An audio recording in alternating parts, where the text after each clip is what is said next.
Today's episode is brought to you by Audible. Highly successful and efficient people all have one thing in common. They all read, or at least listen. Now listeners of the show can get a free audiobook when you sign up for a free 30-day trial of Audible. You can keep the book even if you decide to cancel. Go to audible.blueboxdigital.com to sign up today. And now, on with the show.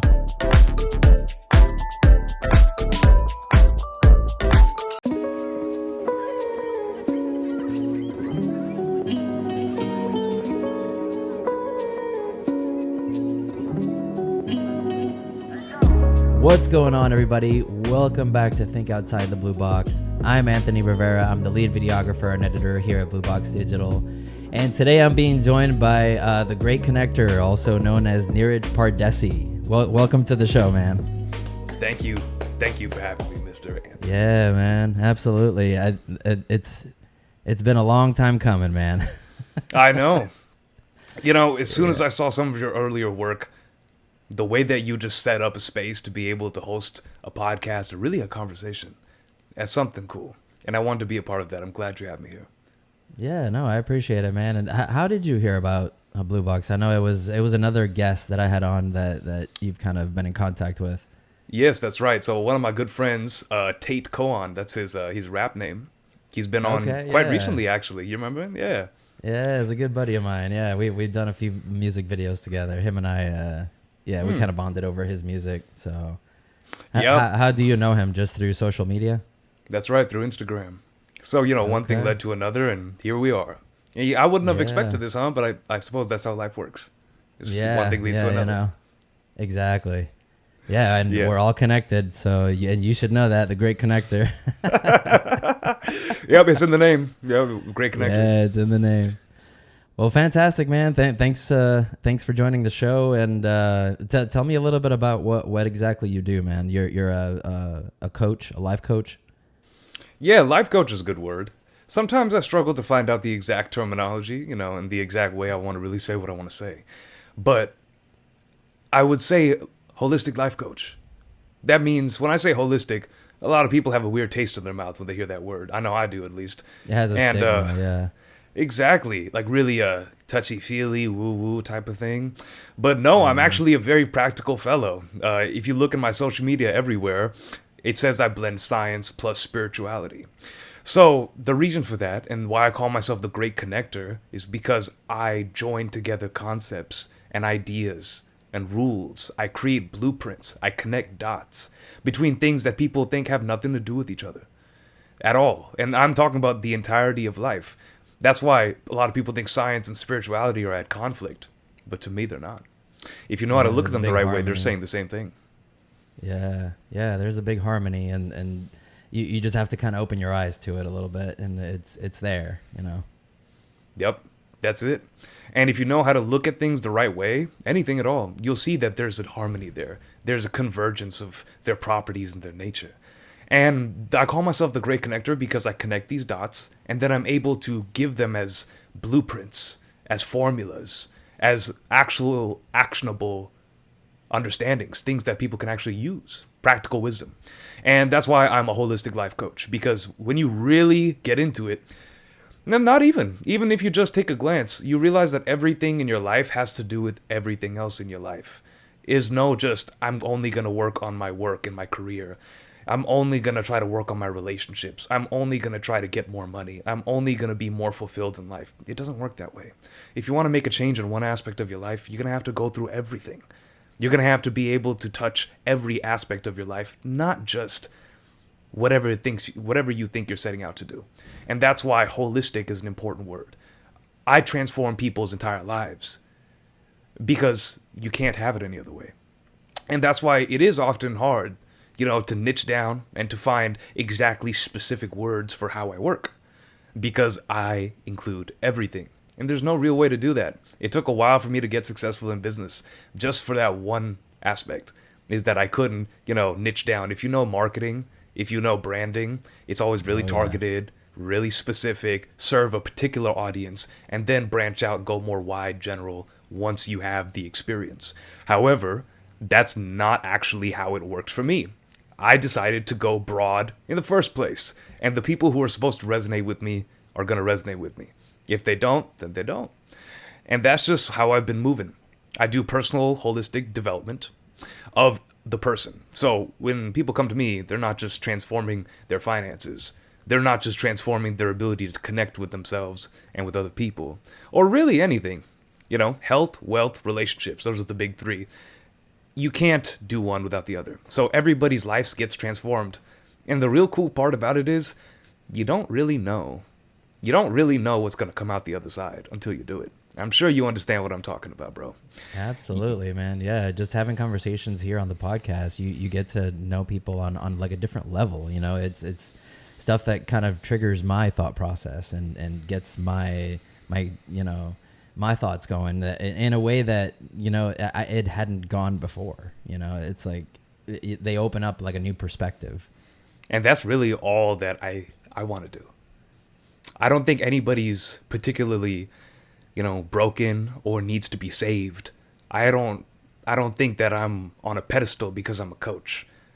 I said earlier that I transform people's lives, and I do because I give them the rules, I give them the regulations, the understandings, the procedures, and I hold the space for them too. But it's always the person coming into themselves. It's not like you're learning anything new, not with me at least. You're actually just coming into more awareness of what you already are. And that's why it's important for everybody to know this. You think you have to be a certain degree of smart. You think you got to have a certain amount of money. You think you have to be a certain type of person. Maybe you're, classic example, maybe you're trying to lead a group of people, but you're an introvert. You think that you have to be extroverted to do so. No, you don't. In that same way, you don't have to actually be a certain way in order to transform your life. You can start exactly where you are right now and then figure out where you stand and then move from there. And as you go, you'll understand that you had everything that you could ever want already inside of you. As cliche as that sounds, it's true. It's cliche because it's true. Yeah, all cliches have an origin in the truth. Yep. This is where I make my racist jokes about Indians running 7-Elevens and gas stations. I'm Indian, so nobody get offended at that. I can do that. Oh, there you go. Yeah, so I want to encourage people to understand that who you are is absolutely everything you need. And everybody's a part of this unique puzzle piece. Everybody is a unique puzzle piece of this big tapestry we call life. Everybody's their own unique piece. And if you don't have everybody, then you are quite literally missing the point. Life is not possible without every single type of person, every single type of personality behavior, even the negative ones. Even the horrible shit in life is required for you to be able to have completeness. There is no good without bad, right? I agree. So yeah, you can't appreciate the happy times without the sad times. Yep. There's no reference. There's no point of reference. Exactly.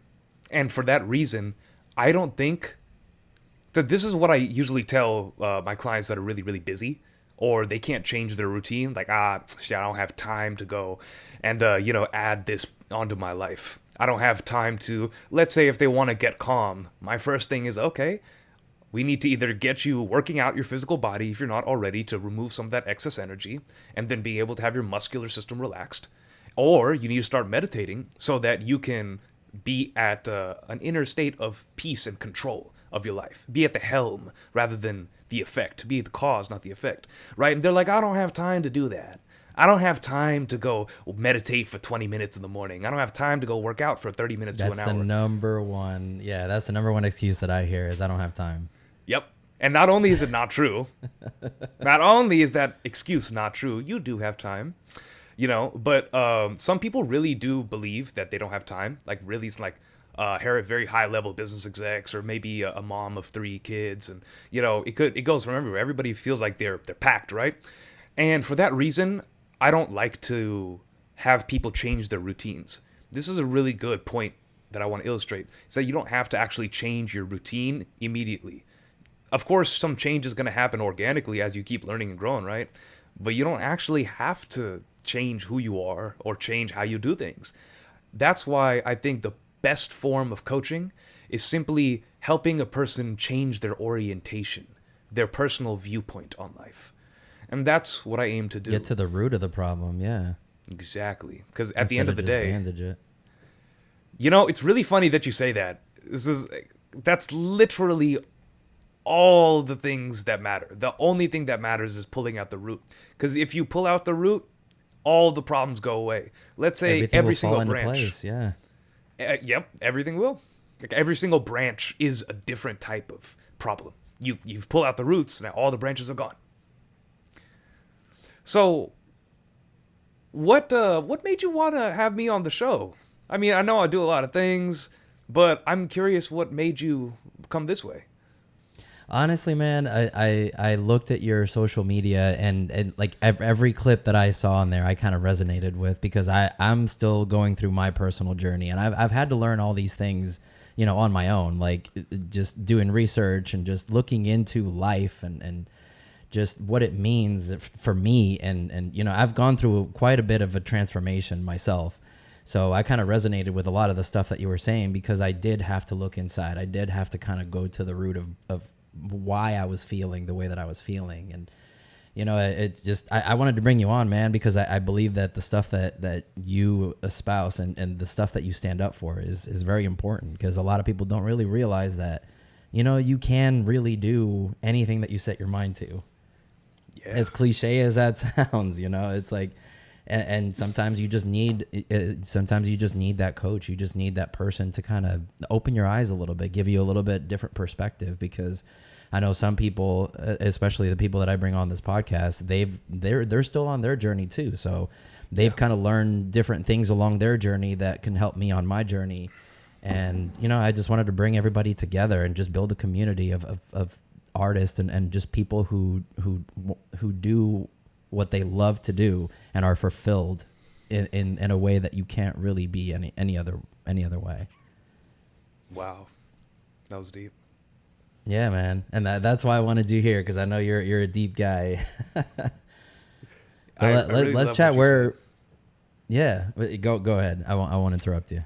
I only do this because I can't turn it off.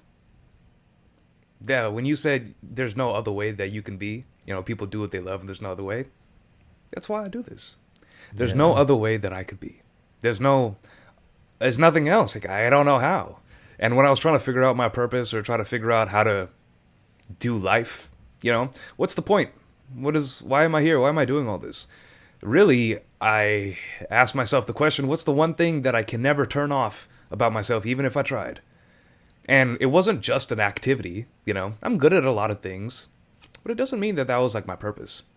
I could learn things well, doesn't mean that's my purpose. It's like, what is it? I find that interesting because when you ask them like, who are you? Like, what do you do? They immediately go to their job, right? Like their self-identity is wrapped around what they do for a living. And that's okay in a sense because you kind of, you're attached to this thing, but that's not who you are, right? Like that's not 100% of the person. That's just what you're doing right now. Yeah, that's just what you're doing. Yeah. It's what I'm doing. It's not what I am. Yeah, it's not who I am. It's not what I'm meant to do. Yeah. And I honestly don't know how people answer that question for themselves because I am not like a lot of other people. Ever since I was young, like I realized very early on that I think different.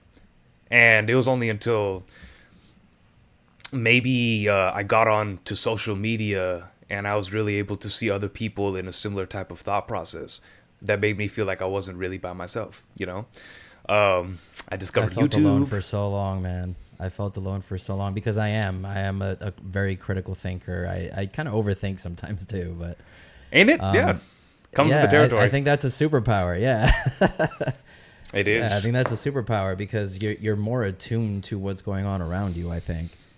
And, yeah. When you start asking questions and you're not getting the answers that you expect, it kind of, it's kind of like, why is that?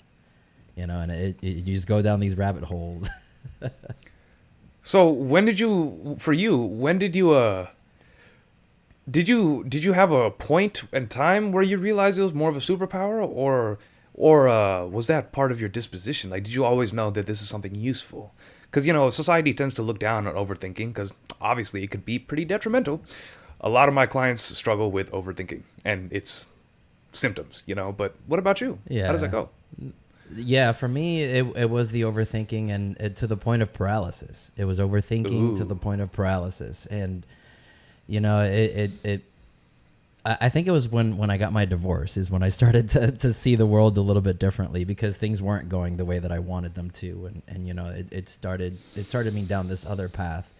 And that's when I was like, you know, this overthinking is making me see things that other people are not seeing, right? So it's like, like I was finding meaning in my life when other people were struggling to find that. You know, they were struggling to find who they are and why they're here. And you know, sometimes people fall into just different things to try to find that meaning. But I saw that I was finding it on my own, man, and it was a journey that I liked. You know, it was an enlightening journey. And yeah, a lot of doors open for me. Yeah. Well, I mean, I know it's a loaded question, and I can't just be like, "So, tell me your story," because you know, where do you start? Yeah, I really don't like it when people ask me that. Well, I mean, I do like it, you know, because obviously, thank you for being intrigued, but it's always difficult. I mean, like, okay, well, let me just spend 1 to 2 years giving you the last 20 years of background experience you know and that you need to know for you to properly understand the context of what the fuck is happening right now. So, like, I don't really know where to start, but I am genuinely curious about when that moment happened for you, started to find meaning. Did you, looking back on it, right, because you can only connect the dots going backwards, you can't really see it going forward. Looking back on it now, was there a moment of revelation for you where you just like, there's something going on here? It's like that window into the future, right? It's like that little epiphany moment. Usually it doesn't last. Sometimes it does if you're lucky. Sometimes it doesn't. It's like, what were some of those? I bet there was plenty of them, but what were some of the big ones that you can remember that like are a milestone marker for you in your own process? I mean, there's huge milestones. It was the day that I had my first kid, you know, the day that I got married. It's all these major things that kind of change your life, basically. You know, it's like forks in the road that you're just kind of I don't even know how to explain it, man. It's just these big milestones that I had in my life. And I think the main one was me getting divorced, man, is because like I had gone through my entire life just kind of following this cookie cutter just recipe kind of thing where I was handed down by my parents. And it's kind of like, okay, you're supposed to go to school, get your college degree, get married, have kids, have all this stuff. And I was just going through it, checking the boxes, man. Checking the boxes. Yeah, just checking those boxes. And at the end, I was like, yeah, I'm at the finish line. Now what? So, you know, and it's like, am I really happy? Like, is this really where I'm supposed to be? And I started to look, at like my job as more of like an enslavement in a sense. I'm sorry, man. I'm just opening up here. I am all in, man. Yeah, man. So I saw it as an enslavement. And you know what? I think now thinking back at it, it was this one moment where this person that I had worked with for the last decade, you know, it was like a whole 10 years that I was there. And this person was just getting ready to retire. And, you know, they kind of lined up all of his accomplishments and, you know, that made me do a little bit of self-reflection. And it's like, this is the path that I'm going down, you know, like in another 30 or 40 years, that's what I'm working for. And I honestly, I just didn't see myself in that man's shoes. I was like, this is not okay. And it wasn't only that, it was actually, after he retired, you know, he came back a few months later and you can tell like his mind was deteriorating. He was, wow. Yeah. Like he was, like he had stayed at home and literally done nothing for 6 months. He pressed the stop button. Yeah. He literally pressed the stop button. And I was like, that was scary for me, dude. Like that's not, yeah. It's like, I don't see myself doing that. And it was almost like a roller coaster, and you're kind of heading at full speed towards this one destination, and it's like that's not where you want to be. So how do you get off the roller coaster? You know? Wow. Wow. Yeah. And then legitimately great example too, because you're scared shitless about getting off. You know, this roller coaster is literally what your life is based on, right? Everything is held up by this roller coaster, this idea of checking the boxes and the path you're going down. And then you come to this realization that I don't want to be here anymore. And you're like, can I even get off without killing myself and bringing down everything that I've built? Literally for 30 years of my life, I've been on this same roller coaster working towards that one goal, and in that one moment I was like, that's not my goal. That's not where I want to be. Like, why am I here? Why am I on this roller coaster at all? Yeah. Okay, so how'd you get off? I started my journey of self-discovery, and you know, I just I think I talked about it in the previous episode of the podcast. It's kind of like I kind of stood back and I was like, okay, what am I really passionate about? What from my childhood, what is it, something that I've just done because I love doing, not because I want to make money or I want to be financially secure, you know? Mm-hmm. And for me, it was video. It was making movies. It was making film. It was, you know, this whole process, just creating media, influencing other people into opening their minds to, you know, kind of my perspective on things, because I feel like I have a lot to say, you know, and you know, that's why you're here, right? Yeah, yes, you do. Man, after that story, my mind just got opened up. Like, there's now a whole new dimension that I view you from. Just that one piece. Because, like, you know, it takes one to know one, right? And although I feel like you had a lot more of shifting around and changing and stuff to do than I did, because you were 30-something when that happened. I'm not even 30 yet. You know, there's so much going on. You know, wife, kids, career. Oh my God, what's going on? I really respect the amount of resilience that was necessary for you to even begin that, let alone stick it out. I'm glad it paid off. Yeah. I mean, so far so good. I'm not gonna say I'm anywhere, you know, yet, but at least I'm doing something that I love and I'm happy doing it, you know. And it's not. I don't feel like I have a job. You know, this is fun for me. Mm-hmm. Yeah, like, imagine. I love doing this. Yeah. I get paid to have conversations. Yeah, exactly. Yeah, and now I'm making TV commercials, I'm making music videos, I'm working with the most amazing clients. You know, I just landed Pepsi the other day. You know, I'm making stuff for Pepsi, so it's like I could see that I'm on the right roller coaster now. I love that. Does it feel like when you want to, and this is a big deal for me, do you feel like you can control when the roller coaster should speed up and when it should slow down? Maybe not all the time, but enough. Not all the time, yeah, but enough for me to say that I'm the driver. You know, like I am now in control of this roller coaster, and I can shape the rest of the track how I want it to be shaped. Yeah. Now, basically, you know, it feels like you and me are the same person. I found out I was on a roller coaster, and thankfully it didn't have so much momentum that I couldn't get off. And once I did, I realized the grass actually is much greener on this side. Although it doesn't seem like that, right? Because as soon as you step off that roller coaster, up is no longer up, left is no longer left, down is no longer down. You don't know what's going on because your literal metric for perceiving what's good and bad is now thrown away. Right? At least that's how it was for me. I've heard a good saying about the grass is greener saying is that the grass is only greener where you water it. Yeah. There is no side. So if you jump out of a field and you start watering another field, there's going to be grass there too. That's right. That is totally right. And that's a beautiful saying too. I've only heard that a couple times. Wow. The grass is greener where you water it. That's exactly how it is. You know, and if something isn't going right in your life, it's because it's not getting watered. Or that it's completely covered in weeds and, you know, you can go either way. Over. you got a lot of pulling up to do. And that's what makes it interesting. I realized that once you get off the roller coaster, you have a lot more choice. And you get to experience what it is that you are and what you want and what could be. What could you be? If you could think as big as you could with no limitations, what could you be? And that's simply the question that I'm asking myself to this day. It does not ever stop. Because the more I live, the more my boundaries get expanded. So I get to rethink myself and rethink everything.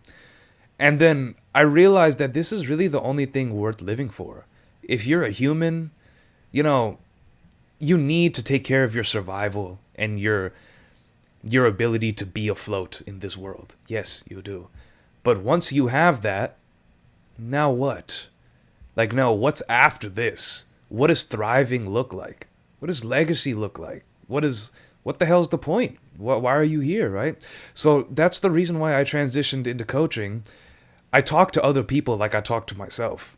And I feel like I'm just talking to different versions of myself. Because everybody's intrinsically the same. We're all humans and we all really want the same shit. We all really don't want the same shit. We all really just have different ways of looking at the same things. So if you know how to solve some fundamental problems for yourself, you can solve them for others. And that's the only reason I do my coaching. You know, it kind of comes naturally. I have a knack for listening to people. I got a knack for figuring out how people are, and I want to speak to them in a language that they understand. You know, like some people are more mental, some people more emotional, some people more practical. People have different orientations, man, and that's why I call myself the Great Connector. Because I want to be able to speak in every one of those languages. Knowledge should be accessible to all. If we're really saying the same thing, you can reach the top of that mountain, of that understanding, through any different way. It doesn't matter which road you take. If it works for you, you will get to the top. And I want to be able to service all the people on the road, no matter which road you're on. So I think that, we have a good understanding here going on, because you seem to be speaking my language. For sure. I feel a lot of resonance with your vibe, brother. There's a lot of cool things. Likewise. Likewise. For sure, Yeah. man. What did you do before coaching? What did you why did you decide to kind of where was your roller coaster going originally? Well, like I said, I'm glad my roller coaster didn't have so much momentum going on it. I'm quite young. I always, like, when I was a kid, I said I wanted to go to MIT and I wanted to be a developer, or like some sort of figure in astrophysics. Because, like, I was really astounded, like, oh my God, there's space and stuff, there's planets and things. What? It's like, this is so big. What the heck is out there? I want to go figure that out. Typical little kid stuff, right? And I was pretty smart and aware early on. Not to toot my own horn, it is what it is. And I feel like every kid is really way more smarter than we give them credit for. But, I would the agree parents... The parents can only perceive of the kid to the degree that they can perceive of themselves. So, it was always my dream. I was always decently good in school. And then high school came around. That's when my grades started dropping, maybe 10th grade, sophomore year, right? And I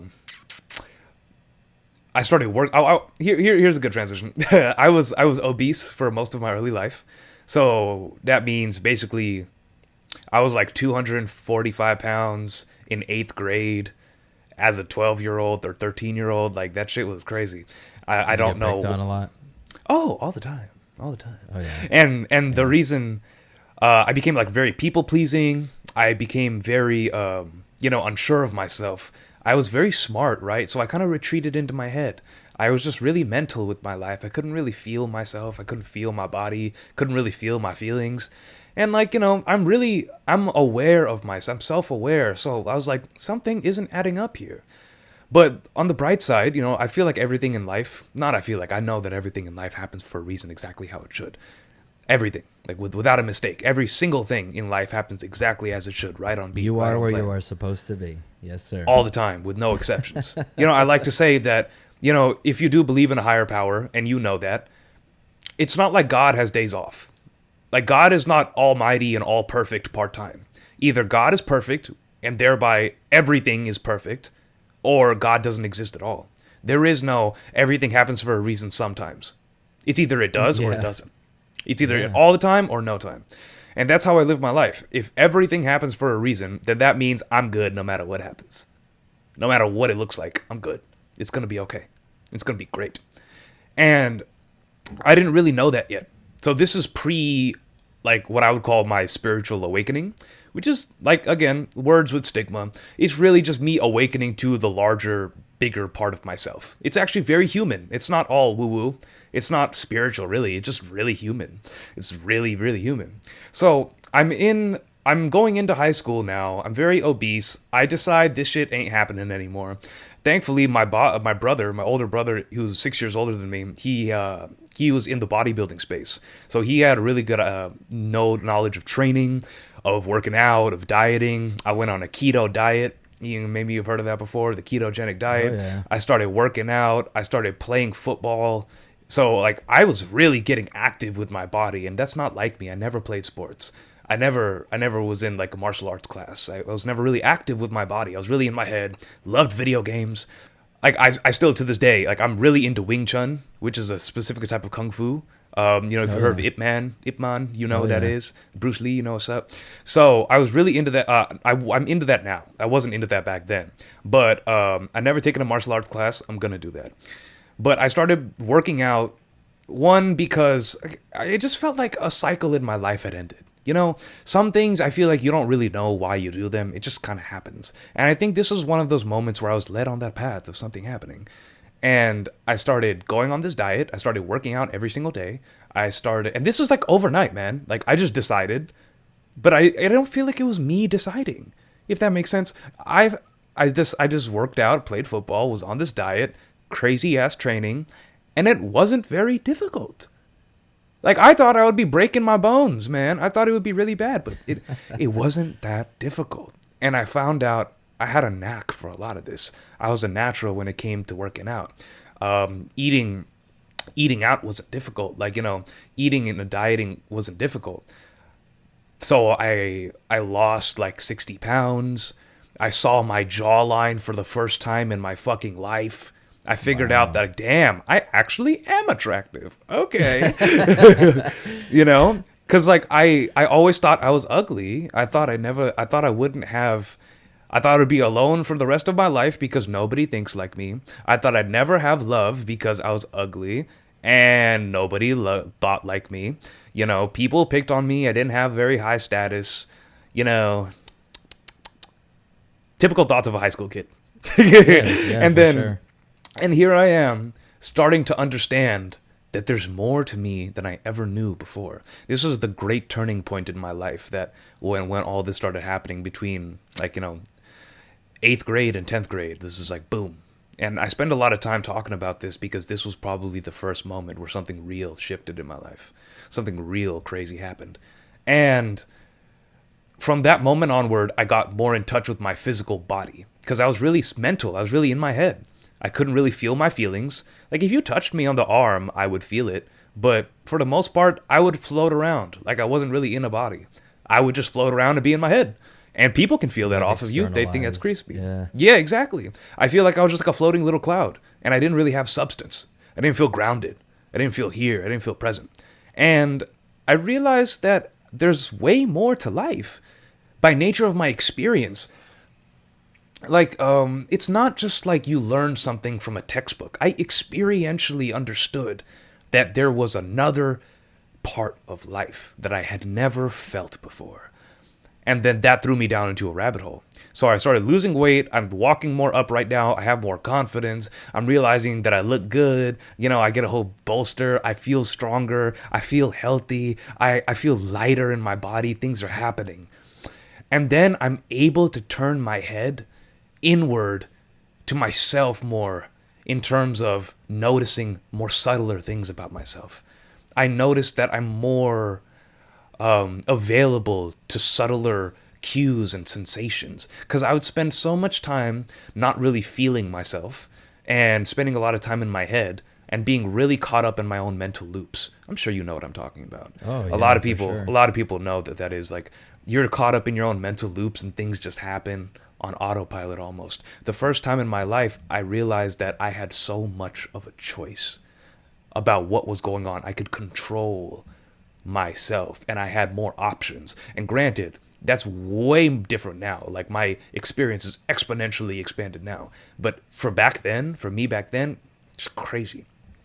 So what that did, Number one, it freed up my body. I allowed myself to move more. That got my energy moving around, got my blood circulating, made me feel healthier. And when your body is healthy, your brain is healthy.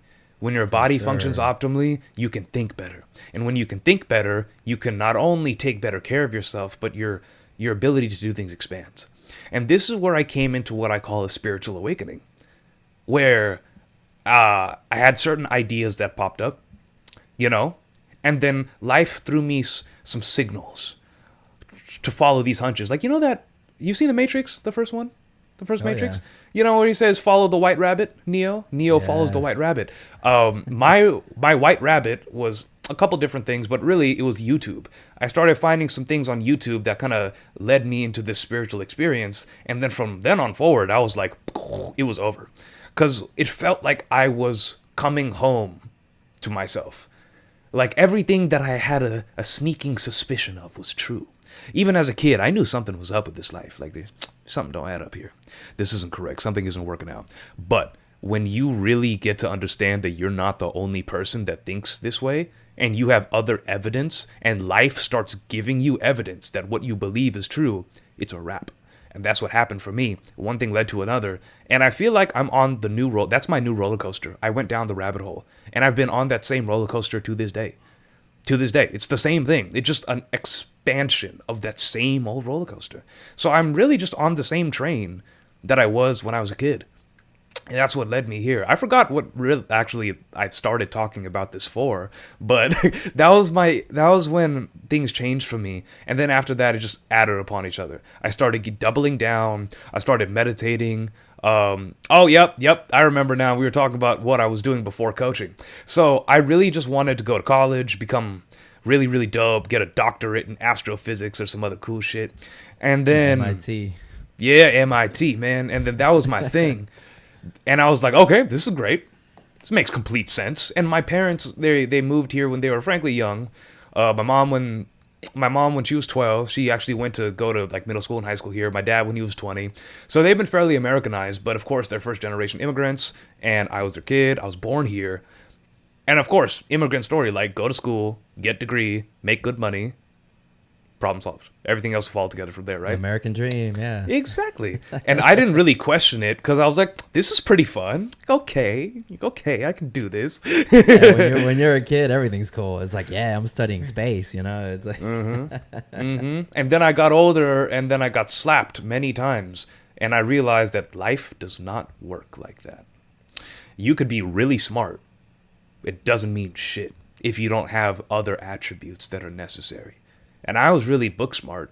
I was very intelligent in my awareness. Thankfully, I was self-aware, but I wasn't really hip to any other part of life. I didn't understand that people live radically different lives than what I was used to. My mind started expanding like crazy, and I have all these variables. I realized that school really ain't shit. Not only do I not really care about the things I'm being told or that I'm being taught, I don't think the teachers did a very good job of teaching. I know some of them did a really great job. Some teachers are phenomenal.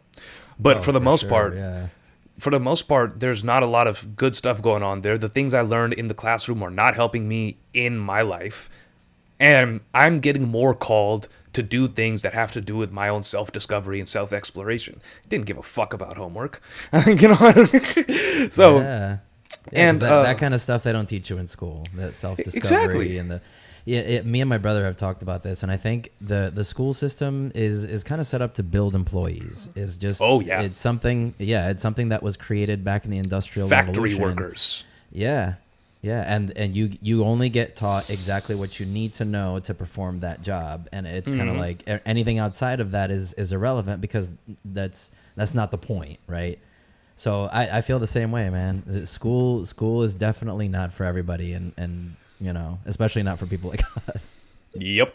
Hey, if you want to be a doctor or a lawyer, go hit that shit. Absolutely. But it's not for somebody like us. Yeah. Right? So, by nature of that, this is when a lot of tension started. At home, my grades are dropping, things ain't working out. I don't know what the fuck's going on. I don't know what's going on with my life or myself. I don't care about school anymore. Everybody is like, no, his trajectory is going to be retarded now. Oh, no, he's going down the rabbit hole. My formative years, they're going down the wrong way. You know, because your parents, they can smell it. Like, you know, they know that when you're young and impressionable, things are very volatile. You know, when you can be swayed really heavily one way or another when you're young. And if you get swayed the wrong way, the rest of your life could be a disaster. Yeah. It could be. You know, but this is really good. Everything does happen for a reason. I start learning about who I am. What are humans like? You know, how to be more emotionally intelligent, how to train your focus. I started meditating. Keep working out, of course. Actually took a big hiatus from working out for a while. But anyways, my life was in this crazy consolidation space, this crazy phase of my life where I don't really know what's up or what's down. All I know is keep moving, keep doing what you know, and then the rest will fall together. And that's like, you know, so go all the way. I'm having these crazy discoveries, boom, boom, boom, learning about myself emotionally. I could really go in on this, but I don't know if that's the right move to do.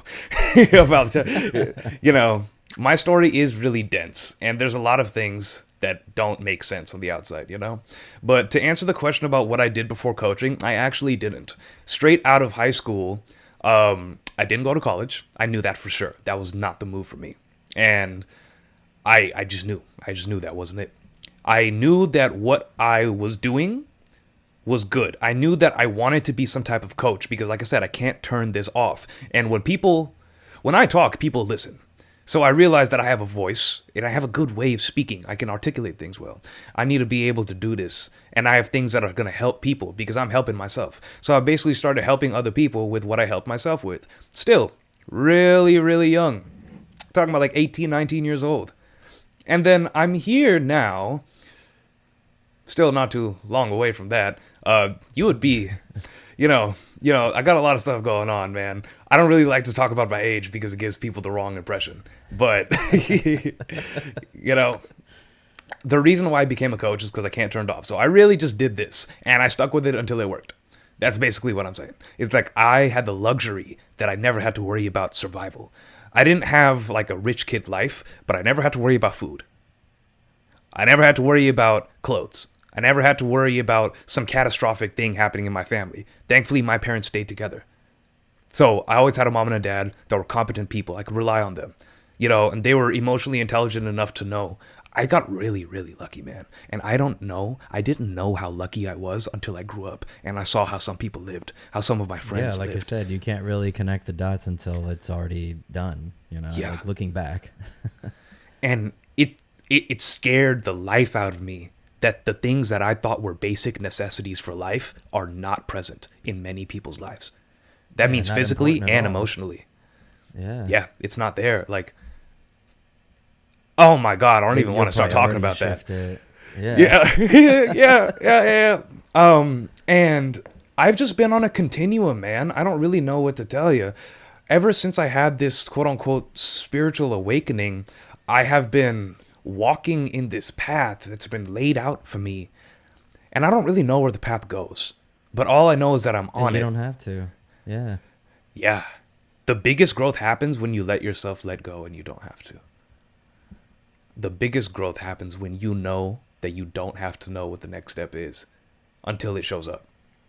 So everything that I've done has been to set myself up for success further.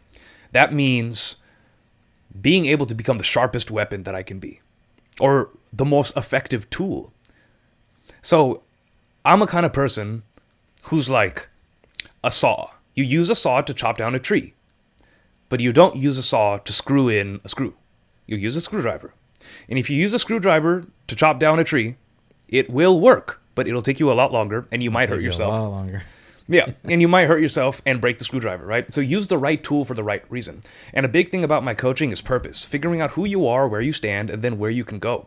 If you are a screwdriver and you try to do the work of a saw, then you are not going to be able to do very good things in life. And a lot of people are running into a lot of resistance, pain, stress, and frustration in their entire life because they mistake themselves for a saw when they're a screwdriver.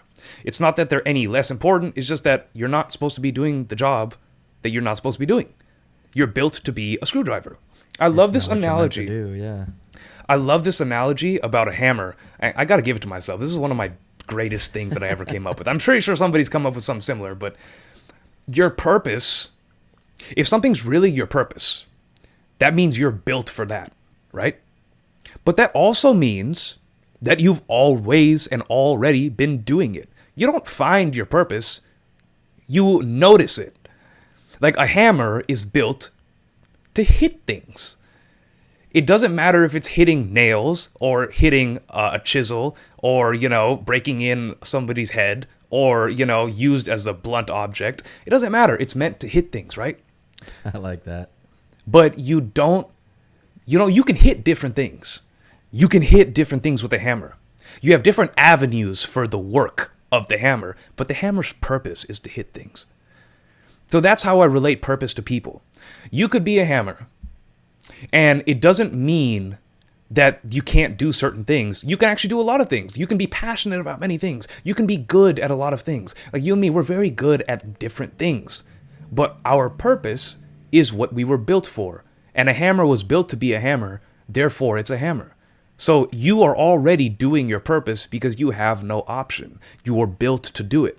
And that's what gets people tripped up. It's like, okay, well, why don't I know my purpose yet?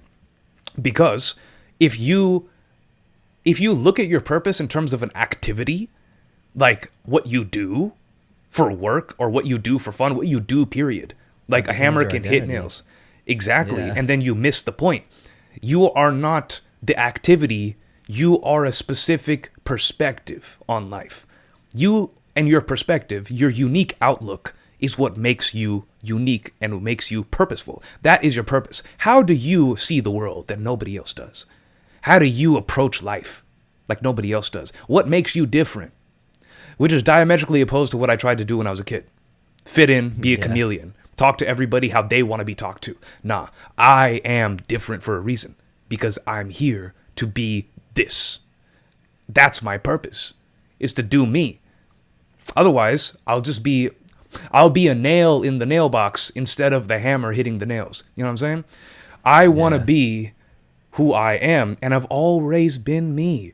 I am just, the purpose of my coaching and the purpose of me being alive is simply to be myself and to help other people be themselves. Your purpose is already in you. You do it without knowing it. How do you think? What do you see that other people don't see? How do you move through life? That's your purpose. And you can do many things with that. You can do many avenues of expression, just like you can hit nails or hit a chisel or hit a car window. You can hit anything, but the fact is you hit. That's what you're built for. You are meant to approach life in a certain way. And that is your purpose. That blew my socks off when I realized it, is that my purpose is an orientation towards life. It's a perspective. It's not an activity. I could do so many things, but how I do it, that's my purpose. How I do things is your purpose. Today's episode is brought to you by Canva. Canva Pro is an online graphic design app that makes content creation easy for everyone. And it helps out the show. To start your 30-day free trial, head over to canva.blueboxdigital.com. So I'm curious what that stimulates inside of you, because that's probably the most important question I've ever asked myself. It's like, what am I doing here? Yeah. For me, man, my true purpose is storytelling, and damn, that's why I do what I do, man. It's because that's what I feel passionate about. It's kind of like for a very long time, even when I started this video thing, like I can put a video together in such a way that it will pull on your heartstrings.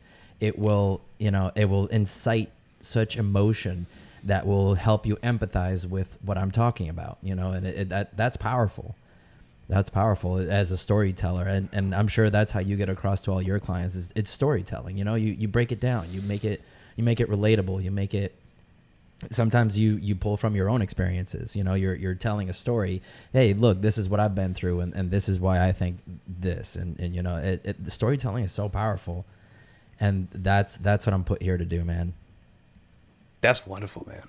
And the fact that you said it with such a quickness, that's impressive. That's impressive.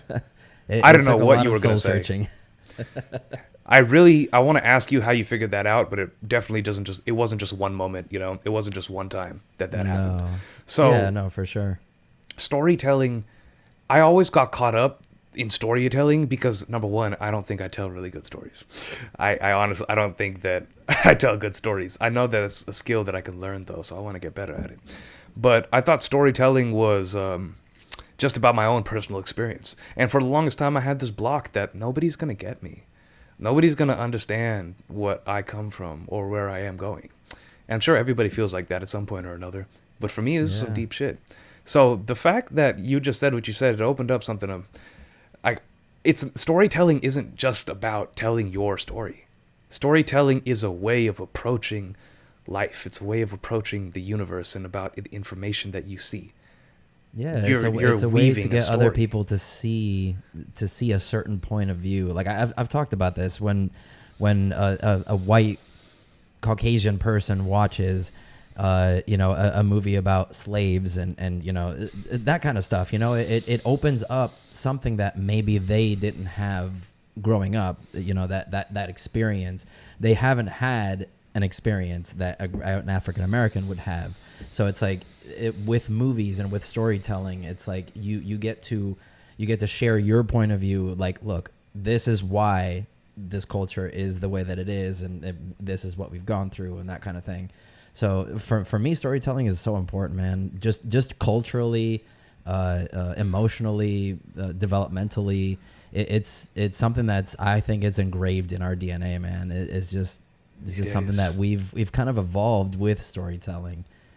Even back from the cave paintings, that was a story. They were trying to tell a story to future people that, look, there's dangers out there. That kind of stuff is the essence of what I feel like I'm doing in modern day. That's absolutely crazy. It's literally ingrained into us.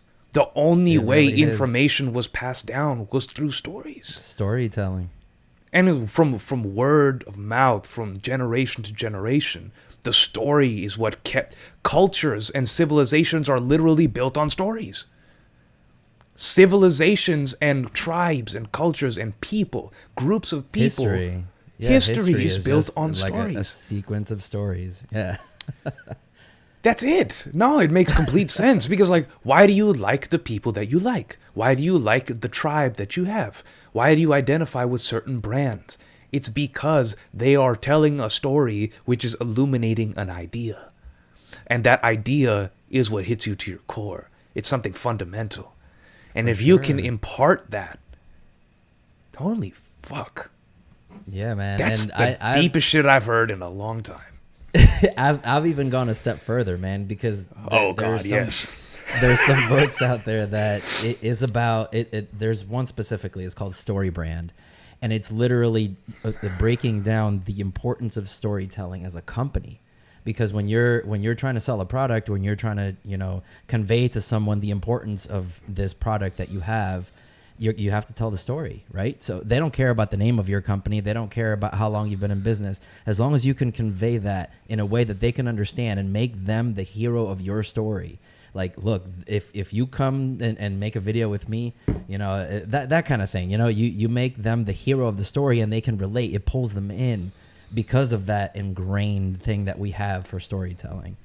And it's so powerful, man. It's so powerful. Yeah, you and me need to have a conversation at a later time about that because I need to soak that in big time. And I think that's a missing element. I've been thinking about my branding and my marketing lately, and about how I'm not consistently pulling in the people that I want to, for people that I resonate with, my perfect ideal clients, right? And that's huge because I give out great information, as you can see. You do. But I don't tell stories though. I don't have something that people can I don't have a train that people can board and ride with me. I don't have a roller coaster that they can jump on. Dang, that's huge. And that's what I need too, because I'm not a person. I'm not a coach. I'm not even Neeraj, man. That's just what my parents named me. Just a vessel. Yeah. I am an idea.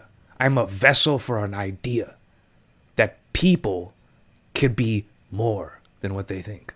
I'm a vessel for the idea that perfection lies on the other side of your fears, not on the other side of your achievement. And if you could just look at yourself, if you could really just take one moment to truly look at yourself without any biases, any thoughts, any forms, any lenses of perception, just pure and raw, look at yourself, you would see God. I like that because I've heard Jim Carrey is one of my favorite motivational speakers, and he actually has a video where he says that his entire life he's been playing characters, including Jim Carrey. It is a character that he created to please people. You know, it was almost like a defense mechanism. This comedy that he had done is just a way to kind of shift attention from who he really was. And I love watching some of this. People think he's crazy, but I think he's brilliant. He got to the point in his life where he shed that. You know, he shed that identity of Jim Carrey. He's like, I'm not Jim Carrey. I'm the universe. Like, I'm a vessel that is put. I love your facial expressions. I am in my spirit zone right now. Yeah, he's just a vessel for this information and just this self-discovery and just being part of something bigger than your individual character that you've created or you've cultivated over your entire life to be. You know, it's like that's not who you are. That's just who you were told you were from birth. Even names are just like a capsule that kind of puts you in, because you have to admit names have a huge part in how people treat you. Yeah. Especially in school, and if you have a funny name, they're gonna make fun of you. If you have I'm the guy that nobody got the name right, like ever first time. Like it was like Neeraj, Neeraj, Neerj, and that has an effect. Yeah, and that has an effect on how people see you, how people treat you, how people interact with you, and how you see yourself based on how they treat you. Exactly. So the way that you present yourself to the world, even if it's a construct that was given to you at birth, it still has an effect on who you are and how you develop. Yeah, it literally is. It's like the riverbanks that shape your river, man. It controls the direction of your flow, how wide and expansive you could be, you know? But you as that vessel, though, you need to, once you become self-aware, I think that's when your life really begins, man. Is because now you're living for you. Now you're not living for this character, this persona. So tell me this, bro. I don't know how many kids you have, but I know you have at least one. I have two. Okay. How old are they? They're teenagers. My daughter's 16. My son's 14. Wow. Yeah. Have fun. Yeah. Man, oh man.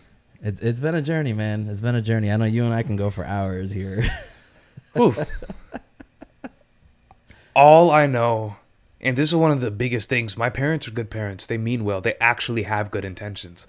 I know a lot of people who don't have really the best intentions for their kids. Like, it's like they treat their kids not as their kids, but as other people, like other individuals. Not like I am your mother and I am your father. Like we are together. We're a unit. Like, no, you're just a person that's living in my house. You are your own person. Yeah. Yeah. They have their own wants, their own needs, their own, like they have their own vessel, if you will. Yeah. That you're just kind of shaping to kind of fit into the society that we're just kind of thrust into. But, I always plant my seeds of self-discovery when I'm talking to my kids. So, Wow. I applaud you there, bro, because I know for a fact, I heard this textbook, like I hear it from other people, especially around psychology and stuff, but I really remember back in my days, kids don't listen to the words you say, because words are just constructs, right? And you don't learn how to speak until you're at least a year or 2 or 3 old, right? You don't compute words. The only thing that the human being understands is pattern recognition, is emulation. Kids don't listen to you. They don't do what you tell them to do. They do what they see you doing. So that's what blew my head off. And the same thing if you want to be a leader of a group or a company. Your employees will only do as well as you are doing. they'll never ever do what you tell them to do forever, but they will always mirror you. They'll emulate you. So if you set the standard, they'll follow. And that's one of the biggest things. I'm not going to have kids for a few years, but when I do, I know that I want to set a space for them to really soul search for themselves really early on. I don't want to dump a lot of rhetoric and a lot of teachings on them. I want them to experience life within safe boundaries, of course. Really though, I just know that if I model the behavior that I aspire to see in them, that they will follow. They will do as I do. Absolutely. And I'm curious about how you relate to that. Like, you're in deep, man. You've been a father for at least 16 years. It's like you can never read a book about doing push-ups and never do a push-up. You won't understand. I can talk all I want, but I'll never know what it's like to be a dad until I am. So I'm always blown away by people, men especially, who are able to be great fathers and really also be comfortable in themselves, be good dads because they know and they're secure in themselves. They can handle their work, they can handle their marriage or their partnership, and they can handle their kids, and they do everything with this type of grace and finesse that I don't understand. Like, I know shit gets hard. It gets so hard, unbelievable. Like, I can't even compute how difficult it is. There's some thoughts that I will never think until I'm a dad. There's some thoughts that I will never even conceive of until I'm there. And that's how the future works. Another world that's going to open up, yeah. It's another dimension. That's another branch in your tree. Yeah. So I'm like, what is going on? All I know is that, I am just consistently getting my socks blown off by life. So what ultimately I want to do is I want to set up a space for my children and also for my clients and later on my students, because one of the things that I'm going to do is create a chain of schools that are eventually going to replace the public school system. And I'm going to do that not just by myself, with a lot of my partners and other people who think like me, or at least they have the same vision. Not really think like me, but they have the same vision.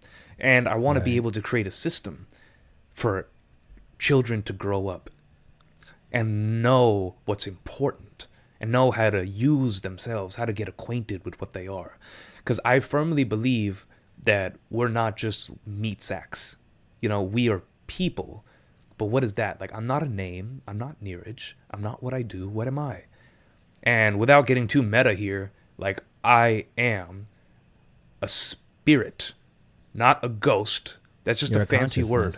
I'm a consciousness. Yeah. I'm literally an empty space that is conscious and aware.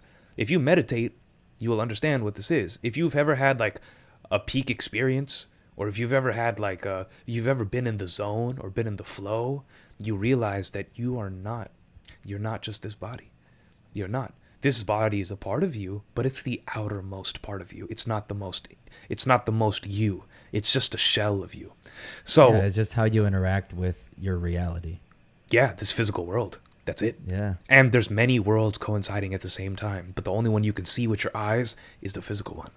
So once you start understanding that there's literally more worlds that coexist in this same time and space right now, your life will get a lot more rich. And for me, personal growth is not about getting things and achievements in the outside world. That's actually really cool, and I will have those, and I'll have more, and I already have them now. But real growth is about what goes on within you.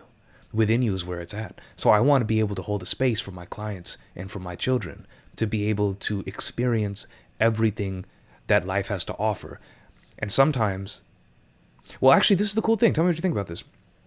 I think that parents should set up certain experiences for their children to walk through so that they can firsthand get a glimpse of what this part of themselves is like.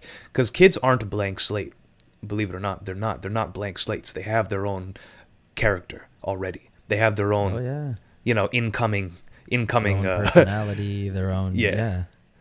But I want them to be able to flex muscles that they don't know that they have yet. And I feel like the earlier you can get kids to flex those muscles, then you're literally exponentially increasing their amount of development. The only reason I can do what I do now and talk like this, being as young as I am, is simply because I had very very good parents. Number one, I didn't have to struggle for survival. It allowed my mind to go other places instead of, hey, I need to worry about what's happening tomorrow. Okay, I can put that off. I can be in my imagination. Honestly, it's funny you say that because I think that the mind has certain states because of the way that we've evolved. Yeah. I think you could either be in a stress capsule, if you will, and constantly worrying about where your next meal is going to come from, when you're going to pay the rent and all this stuff. Yeah. Or if you just get that stuff out of the way, man, so you can free your mind to think about what's actually important in life, not paying your electric bill. You know, so when you remove all those stresses, and that's why I said, like, money doesn't buy happiness, but it definitely helps.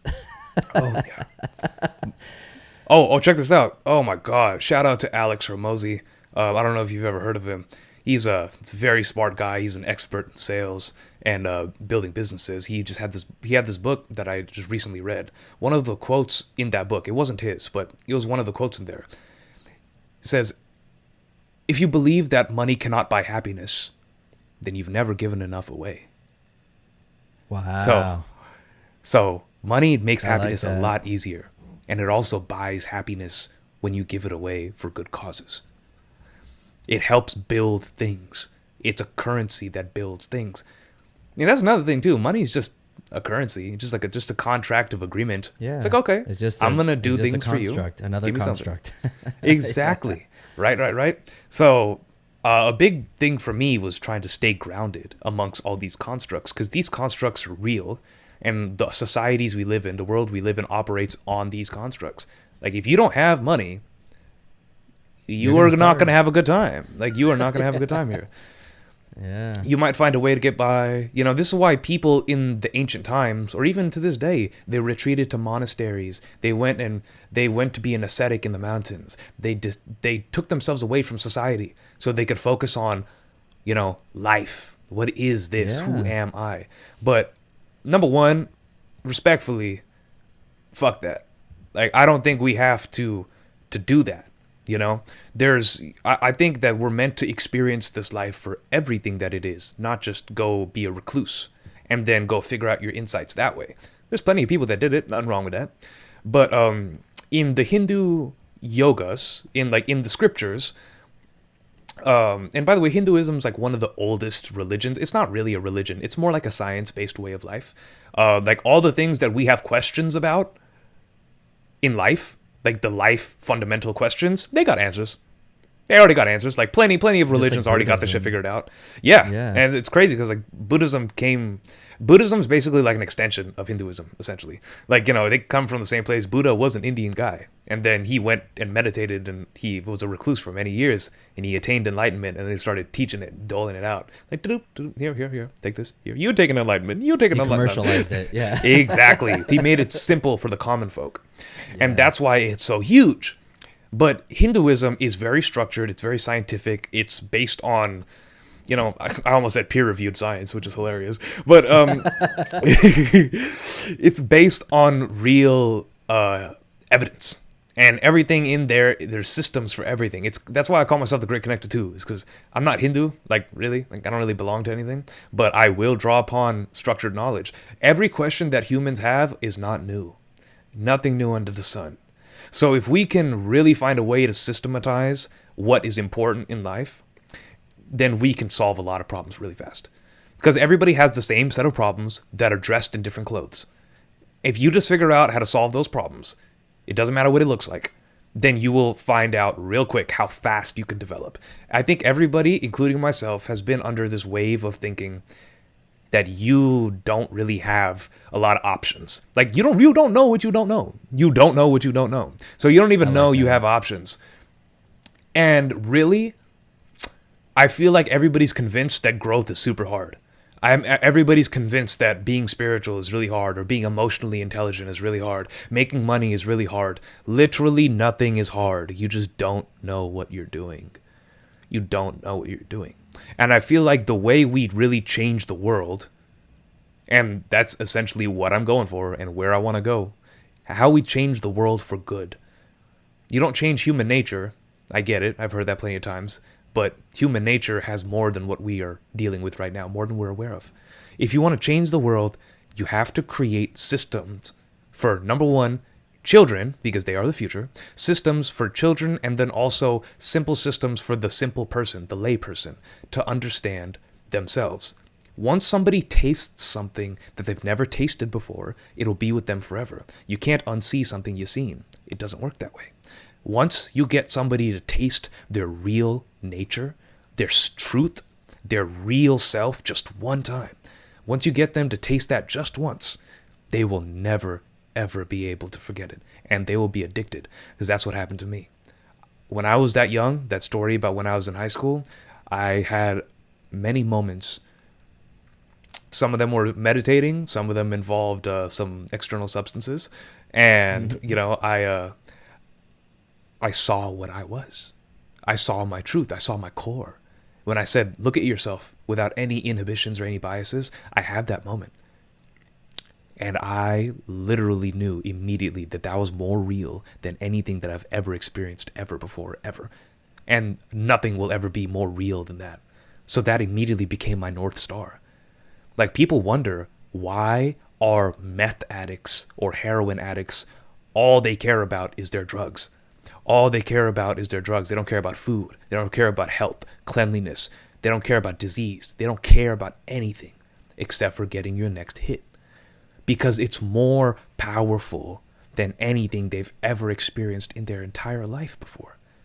It makes them feel like that's more real than the world we live in here. Than the actual reality, yeah. And that's the same thing that I've experienced. I am a drug addict for spiritual truth.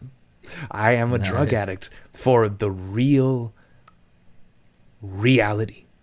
And once you taste it, once you really just get a glimpse of it, just for one moment. Like, for example, Sadhguru, I don't know if you ever heard of him, but Sadhguru is a really prominent Indian mystic. He's search him up on YouTube, had millions and millions of followers. Instagram, millions of followers. He said that once you taste this now moment, this present moment, just once, you will never be able to fall out of it. And that's basically what happens to everybody who goes on this journey. You just taste the real, and I say taste because taste just feels like the right word. You get to experience this reality in its truth, this present moment, this right now. Right now. Right now. I mean right now. Like right now. To whoever's listening to this right now, if you experience this just moment right now, fully, just once, you will never, ever fall out of it. And you will be forever addicted to knowing what this is and to centering your life around this. And it will lead you to nowhere but good, because it's the truth. And the truth might hurt, but it will set you free. And in the long run, it will make you incredibly happy, more than you could ever imagine. So my whole life is literally dedicated to that. It's just being the truth and being a vessel for the truth. And this is like all I do. The truth, I love it. This is all I do all day, every day. This is it. I might do different things. Man. Yep, and I'm glad I did, because I just couldn't be alive without it. Yeah, once you have that sort of awakening, man, you see all these constructs, almost like a set of rule book. It's almost like a game. Like you've been thrown into this game, and there's all these different rules, and now that you're seeing it from an outsider's, at least that's how I see it. Yeah. Now that you're kind of awakened, and you see them as what they are, just constructs, just fictional constructs that we've kind of all unanimously kind of agreed upon that this is how we're gonna live society.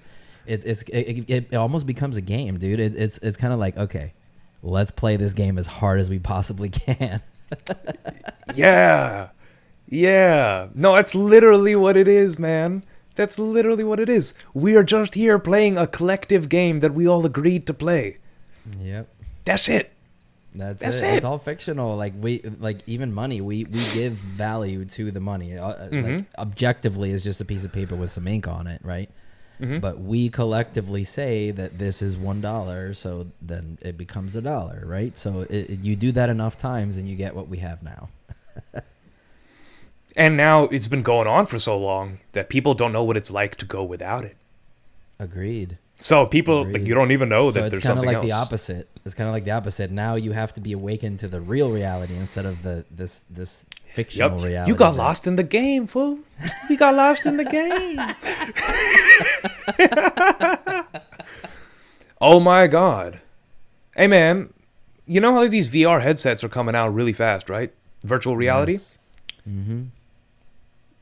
According to the latest developmental science and, like, you know, these cutting edge software, in a very short time, the virtual reality will be indistinguishable from the real reality. So who's to say that this is the first time that it happened? What if we're already in the virtual If reality and history we repeats can't fucking itself, yeah. Like, oh, Yeah. oh, you think you're really in this shit, huh? That's so No. true, yeah. Let me take off your goggles real quick. Let me take off your Let me show you VR what headset. you really are. Yeah. Exactly. And then people get scared shitless, like, holy fuck, I don't know anything about what's going on here. Let me go back into my little world. Yeah. Let me go back into my reality. Yeah, I think that's powerful, man, because I think in the very near future, people are going to pick the reality that they want to live in. And it might sound a little weird. Talk to me. Talk to me. I'm about it. Like you said, when it becomes indistinguishable from the real reality, it's a point that it touches on. Have you ever seen the movie Inception? I have. The dream within That- dreams. Oh my God, I love that movie.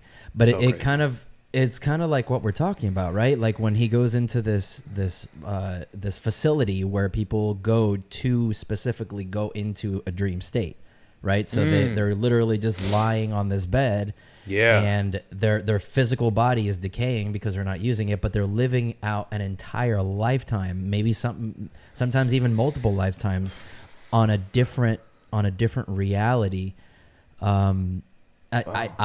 And then like the guy says, like they're just losing touch with reality, and Yeah. the man responds with, "This is the reality that they've chosen, and who are you to say otherwise?"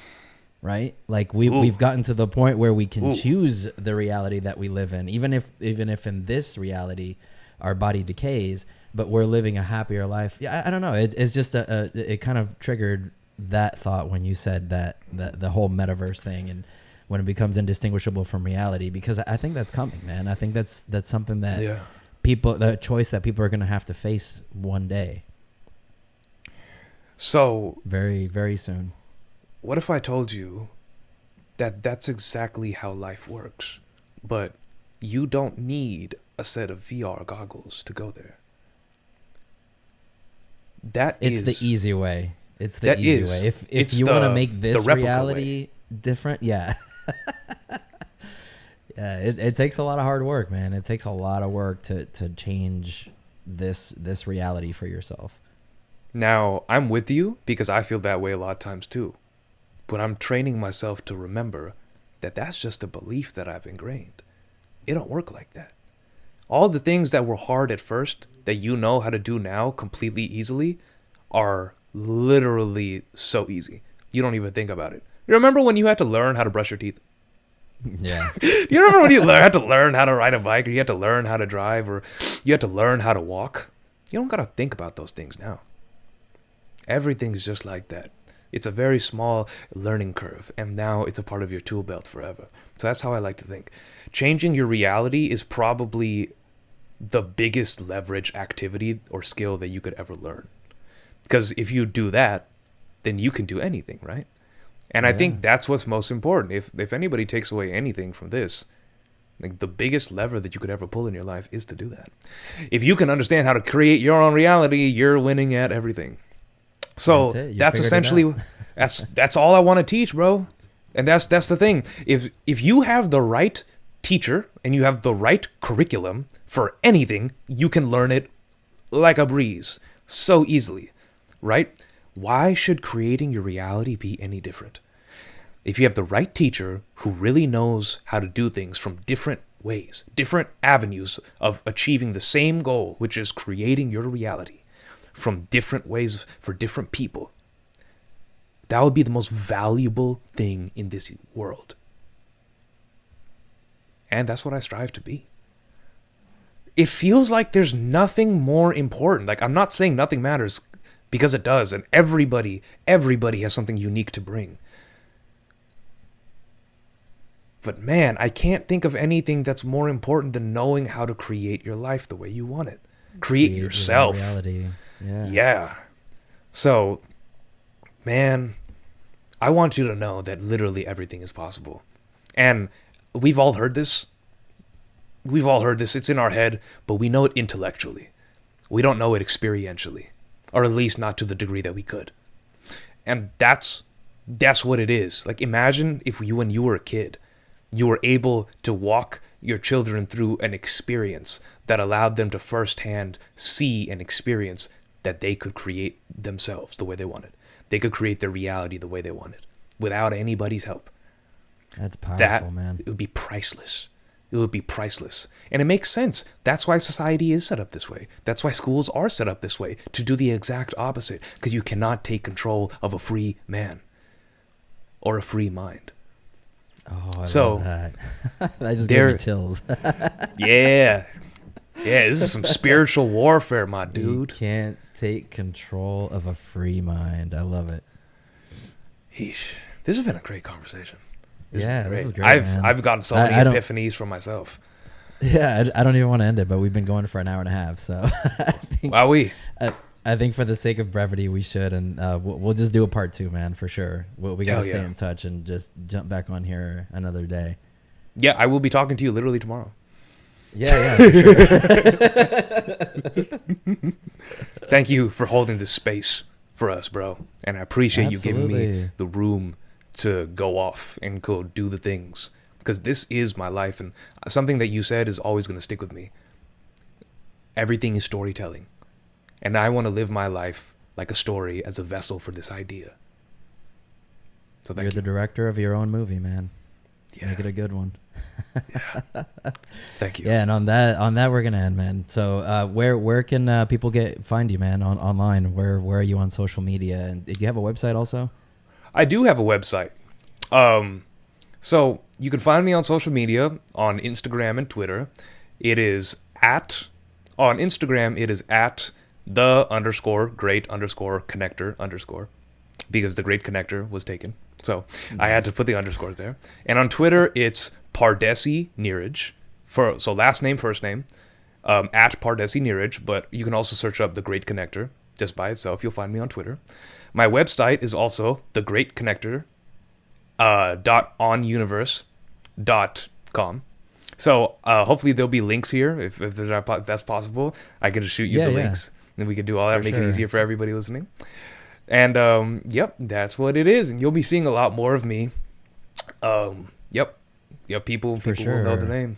For sure. Yeah, and you'll be back on here for sure. Yeah, this is a great conversation, man. I really appreciate you coming on and kind of sharing your experiences, and for kind of getting me to open up about mine. You know, I think it's the first time that I've ever revealed this much about me on my own podcast, which I appreciate. You know, it kind of tends to be all one-sided sometimes, but yeah, no, I appreciate you kind of poking and prodding a little bit. Thank you so much, man. Yeah, absolutely. People need to know the story of the storyteller. They do. Amen. All right, brother. So that's going to do it for us. For us, it's actually BlueBox Podcast on Instagram and on TikTok. We're going to post all the videos of the podcast on YouTube as well. So if you want to follow along there, it's youtube.blueboxdigital.com. If you want to be on the podcast, if you have a good story to tell and you want to come on here and tell it with us, reach out, DM me on any of the social medias or info@blueboxdigital.com is the email. Just reach out, say, hey, this is what I do. This is my story. And I just want to chop it up with you and we'll make it happen. And that being said, man, Neeraj, thank you so much, man. I appreciate you so much. This has been one of my favorite episodes to shoot. Wow. I can't wait to put it out. Thank you. Likewise. And yeah, we'll see you guys in the next episode. Thank you so much for watching.